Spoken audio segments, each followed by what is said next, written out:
Madame, mademoiselle, monsieur, bienvenue à Metro News. Voici les principaux titres qui seront développés aujourd'hui. Des acteurs politiques expriment leur déception par rapport au constat de la dégradation du pays à tous les niveaux, 37 ans après la chute des Duvalier. Géry Tardieu, Victor Benoît et l'ancien ambassadeur Paul Arsin plaident pour le respect des idéaux du 7 février et la remise sur pied des institutions du pays. Le Haut Conseil de la Transition, HCT, a des obligations envers le pays selon le leader Clarence Renoir qui rappelle que les membres de la structure doivent travailler afin d'équilibrer les pouvoirs se trouvant entièrement aux mains du chef du gouvernement, Ariel Henry. Dossier insécurité des collaborateurs de Jean-Tony Lorté, enlevé à la boule 12 le week-end écoulé, exige la libération sans condition du journaliste qui était déjà malade.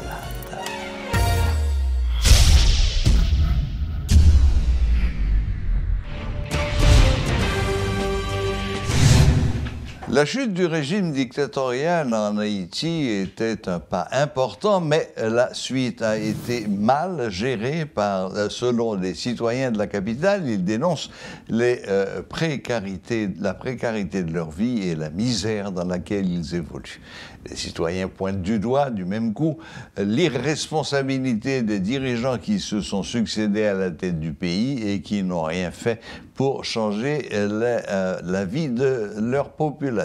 Une équipe de métropole en a rencontré quelques-uns. Écoutez leur témoignage. On n'a pas besoin de mettre des lunettes pour voir qu'il y a un grave décalage entre février 86 à là. Par exemple, si on regarde dans le domaine socio-économique, dans le domaine économique, dans le domaine environnemental, dans le domaine éducatif, où c'est tout un débandade. Et par exemple, nous avons regardé le 7 février 86, là, ça m'a été petit monde, mais où tu ouais, au moins songer peuple pas dans grand gros, pas de toute insécurité ça yo, pas de tout bagage ça yo cap ronger peuple là. Donc mais alors que qu'on est là, on a regardé, n'a ouais et climat insécurité, donc monde pas fonctionner, peuple là pas qu'à manger, pas gain chômage à tailler banda. Donc si bien que nous ouais Haïti vient tourner un véritable enfer côté majorité haïtien et bon désir c'est quitter pays et abonner parce que pas de travail, c'est insécurité à faire rage et système éducatif nous crasé. Donc maintenant Haïti 37 ans après c'est un pays où il ne fait pas bon de vivre. Donc tout haïtien c'est des gens qui en transit dans le pays. Donc maintenant constat est clair que tout le monde ouais en fait conditions de vie peuple haïtien les extrêmement détérioré. Donc maintenant on dirait que peuple haïtien pas gagné espoir encore, c'est ça que fait tout le monde fixé sur le programme Biden etc.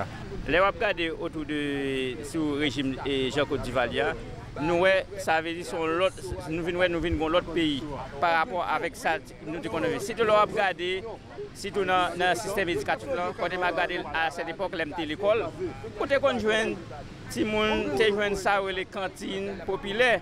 Mais là, regarder de nos jours, ou après, si on regarde autour là, ou après à Place Saint-Pierre, c'est des bourrettes d'iri, comme si l'on était sorti de l'école, où elle vient chita sur place la manger.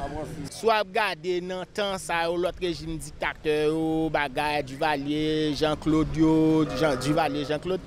Bon, il n'est pas comme ça. Mais au fur et à mesure, il vient dégrader. Ouais, ça me dit, bon, ou regarder, me dit, pas gain éducation, pas gain sous, pas gain ça. Ou te kon produit, ou pas gain qu'à produit. Là, on paye pas produit qui ça lié. Ou pas qu'à faire sucre, ou pas qu'à faire rien. Pendant 37 ans avant, j'ai gagné 2 ans, mais l'histoire lui-même, il explique comment toute bagaille était 37 ans après. En résumé, je dis merci à tout le monde qui a choisi faire 86 yo. Yo te passé le tapis bon pour yo et puis qui l'a gagné dans sa nuit aujourd'hui pendant que je dis plus. Avant 86, l'on regarde l'histoire du qui ça le tout le monde a vécu bien, tout le monde respecte le monde malgré un régime dictature. Ça va t'empêcher tout le monde de vivre pour vivre. Sous pas entrer dans parler dans série de bagailles, des bagailles qui pas privé, ou obligé de vivre en gens ou même pour tes monde. Et après monde qui était avant yo te respecter monde yo, peut-être journée aujourd'hui, c'est eux même qui viennent mettre nous même aujourd'hui dans la situation hier. On était toujours dit éducation pour tous.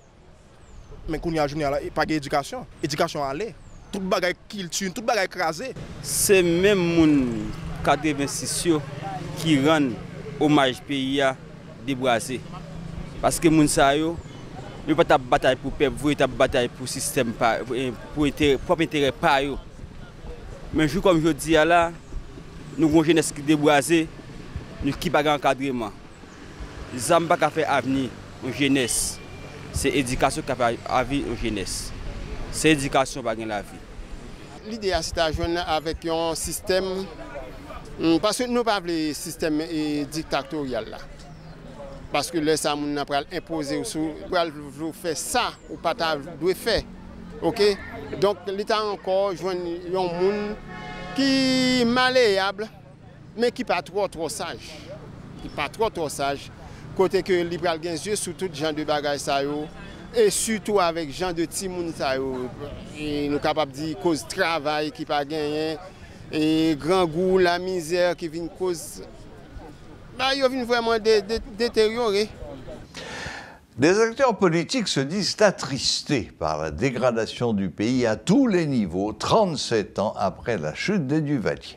Invités à la rubrique Le Point de Métropole ce mardi, les politiques Géry Tardieu, Victor Benoît et l'ancien ambassadeur Paul Arcelin ont plaidé pour que les idéaux du 7 février renaissent. Selon eux, il faut une reconstruction des institutions régaliennes de l'État telles que la police, le conseil électoral, la Cour de cassation, pour ne citer que cela, suivait leurs propos. Qui ne pas te mettre d'accord sur la stratégie d'ensemble. Il y a des gens qui ont parlé de révolution populaire, à la fidèle, et il y a des gens qui ont dit démocratie, mais sans savoir les éléments constitutifs de la démocratie. Pour une démocratie, ça signifie que chaque groupe dans la gauche a fait manifestation. Il n'y a pas de politique pour construire les institutions dans le pays, si bien que les problèmes de constitution viennent poser, ils ne sont pas d'accord pour faire constitution. D'accord? Ce n'est pas du Duvalier seulement qui est contre la constitution. Il y a des gens qui sont démocrates et pourtant, ils ne sont pas d'accord avec la constitution. Pour te dire qu'il y a eu des hommes politiques, il y avait des combattants, il y avait des militants, mais il n'y avait pas de force politique organisée capable d'assurer le leadership d'une transition démocratique. C'est ça. D'accord? Alors, ça vient de barou, ou vient vide, la nature a du vide, et en politique, il y a vide. Dès qu'on se dit vide, entre guillemets, eh bien, l'autre acteur qui est là, il faut recueillir. Et puis, il dirige le pays à leur façon. Oui, ça l'a vu, je dis, il y a plusieurs responsables. D'accord? Je ne vais pas parler en termes d'individus, mais je vais parler en termes de politique. Politique qui mène après, c'est qui s'allie. Elle est faite quoi? Tout d'abord, de la part des dirigeants. Il a parlé de quelques membres de l'opposition également. Il est fait du zone de violence, qui ont des points cardinaux, n'est-ce pas, de régime de Duvalier. Ou il est fait, n'est-ce pas, de corruption. C'est-à-dire, occuper, mettre le monde dans l'État pour pouvoir s'enrichir, faire de l'argent. Vous voyez l'argent serré là-bas. D'accord? Et troisièmement, il fait également de combinaisons, faire des combines, faire des contrats léonins avec des forces étrangères contre le pays. Il fait également de connivence également avec des trafiquants illicites. Mon fait des trafiquants illicites de la drogue, des armes, tout ça. Donc, il n'y a pas, ça pas une politique d'espace de changement. On ne peut pas faire une politique pour transformer l'économie, pour créer des conditions pour les gens venir investir dans le pays, pour les gens qui travail, pour augmenter la production agricole et industrielle, pour faire plus de tourisme dans le pays. Et bien à ce moment-là, on a une situation côté. On tombe dans des bandades économiques et sociales. Cependant, je pense que l'État est trop facile pour nous imputer à la classe politique la totalité de l'échec haïtien. Pour qui ça? Parce que quand même, il y a des grandes figures qui, après 1986, ont fait des tentatives de moderniser l'État à partir des partis politiques. Lorsque le premier d'entre nous, ça veut dire militaire qui a mitraillette dans la main, a géré le pays avec le jour, nous allons rentrer dans une bamboche démocratique. Déjà, ou senti que le problème est sorti dans le leadership là, parce que nous avons besoin d'entrer dans la démocratie, dans la modernité, dans la justice sociale, dans le progrès économique, nous pas de cas dans la bamboche démocratique. Oui, même si au fond c'était une parole, directeur Dieu. Tout commence par la parole. C'est-à-dire, un chef, c'est lui-même qui baille le ton. Le président du pays, le chef des forces armées d'Haïti dit que d'entrer dans la bamboche démocratique, c'était le premier signe que nous avons descendu. Donc ça, je pense que c'est extrêmement important. Maintenant, toute tentative de hommes et de femmes politiques pour moderniser, ils viennent dire, mais pas oublier, il y a des grands moments. Le problème qui vient arriver, qui fait que Haïti aujourd'hui a fait fond, c'est une succession, on est capable de dire, de circonstances, d'occasions ratées et surtout C'est moun qui fait un pays et c'est pas seulement les lois et la constitution. Souvent, pendant toute période ça, nous décidons de contourner la démocratie. Pour que ça juge aujourd'hui, nous pas le conseil électoral permanent. Pour que ça juge aujourd'hui, nous pas le conseil constitutionnel. C'est parce que pendant 37 ans ça, on sont bonnes mesdames. Nous jouons sous mesdames, nous faisons marron, nous utilisons la constitution, les nouvelés, gens nouvelés, et nous pas jouer jouet démocratique. Alors que, parallèlement en République dominicaine, où on fait élection à temps, où est que pendant toute période, ça les 20 dernières années, il y a une croissance économique. On a voulu faire un saut, et soit du gouvernement fatal. C'est-à-dire nous voulons rentrer dans la démocratie sans que passer par, nous pas passer par l'étape transitoire. Ça, mais l'étape transitoire, il fallait créer le socle des éléments basiques de la démocratie, qui pour même sont les institutions, qui sont pour même, n'est-ce pas, des partis forts, de grands partis dans le pays. Comme Dakar dit, on éducation civico-démocratique pour intégrer dans le pays. Étant donné que le régime, c'est-à-dire gouvernement, CNGA, qui vient là, c'est nous a fait bamboche, c'est nos brigandage que d'y favoriser, de pas favoriser la mise en place de ces institutions, à ce moment-là, nous perdons du temps et on y a dans l'entrée, nos batailles électorales tout de suite. Le responsable du Front des organisations démocratiques pour la stabilité en Haïti, Rosemont Jean, accuse les acteurs du 7 février 86 d'être responsables de la situation actuelle du pays. Selon l'activiste politique, les promesses de démocratie faites à l'époque n'étaient que des subterfuges visant à prendre le pouvoir et à s'y maintenir, même si cela devait causer de la peine au reste du pays. Que de monde pour parler de 86, ils fait éditorial pour vous manquer de gars pour jouer parce que vous parlez de 86 mal. Ils dit nous cracher sur 86, c'est parce que nous ne connaissons pas ça que gagné sous Jean-Claude Duvalier qui fait nous avons osé pour nous parler 86 pour nous parler de 86 mal. Et bien m'a dit activiste politique aujourd'hui c'est pour eux seulement 86 ça bon. Ça pas de caille yo caille, ça pas de machine machine. Ça pas de gagner bien aujourd'hui à multimillionnaire. Mais tout reste pays a plongé dans le chaos. 86 2023 ça va être 37 ans. 37 ans de destruction. Destruction de la famille. C'est ça 86 ça apporté pour nous. 7 février 86 là. L'hypothèse pour nous destruction de la famille. L'hypothèse pour nous destruction éducation. L'hypothèse pour nous destruction université nous. L'hypothèse pour nous destruction institution militaire police. 7 février 86 hypothèse pour nous destruction agriculture nous. 7 février 86 hypothèse destruction pour environnement nous. 7 février 86 hypothèse destruction pour petit nous, frères nous, c'est nous. Je dis à nous-mêmes 7 février 2023. Nous voulons la société à vomir sous 7 février. Il faut nous juger 7 février 86. Parce que c'était un dalle bluff, un dalle menteur. C'était un dalle assassin qui t'a converti tête en démocrate. Il y a une opportunité de toutes sortes pour faire passer message pour mener nous dans 4 boumbe nous trouver nous aujourd'hui.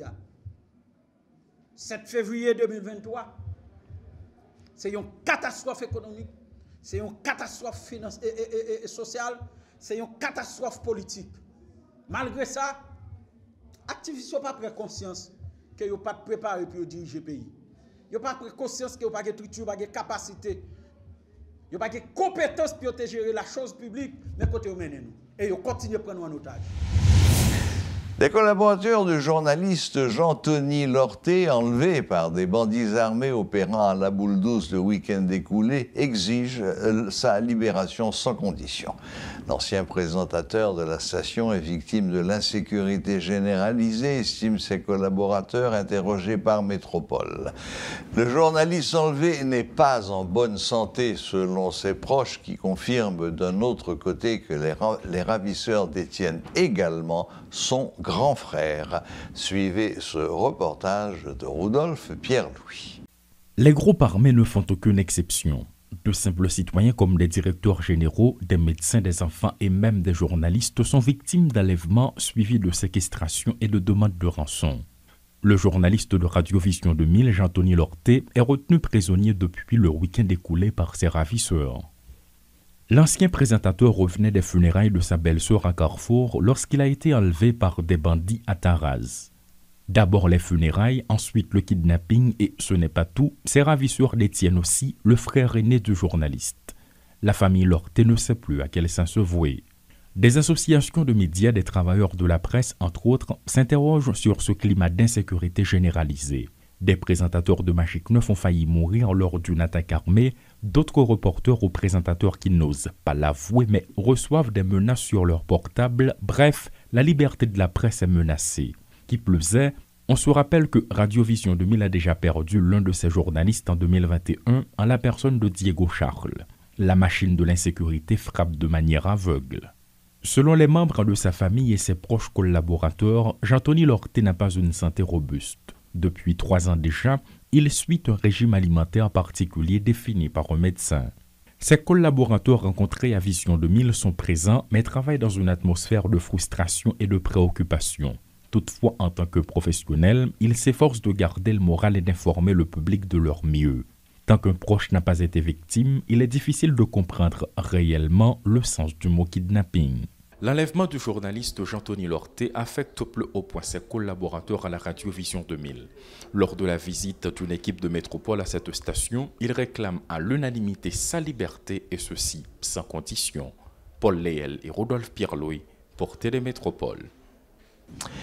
L'ancien président du Sénat, Simon Dieusol-Dera, a été attaqué tôt ce mardi matin par des individus armés à hauteur de Bon Repos dans la commune de la Croix-des-Bouquets. L'ex-ministre de la Planification et de la Coopération externe est hors de danger. Toutefois, son chauffeur, blessé au cou, reçoit les soins nécessaires dans un centre hospitalier. Le haut-commissaire des Nations Unies aux droits de l'homme, Volker Turk, sera en mission officielle durant 2 jours en Haïti du 8 au 10 février à l'invitation du gouvernement haïtien. Au cours de sa visite, il rencontrera de hauts fonctionnaires du gouvernement, le protecteur du citoyen, des agents de la sécurité de l'État, des représentants du pouvoir judiciaire ainsi que des membres d'organisations de la société civile et des victimes de violations de droits de l'homme à Port-au-Prince. Volker Turk se rendra également à Ouanamen, dans le nord-est du pays, où il rencontrera les autorités locales et des organisations de la société civile.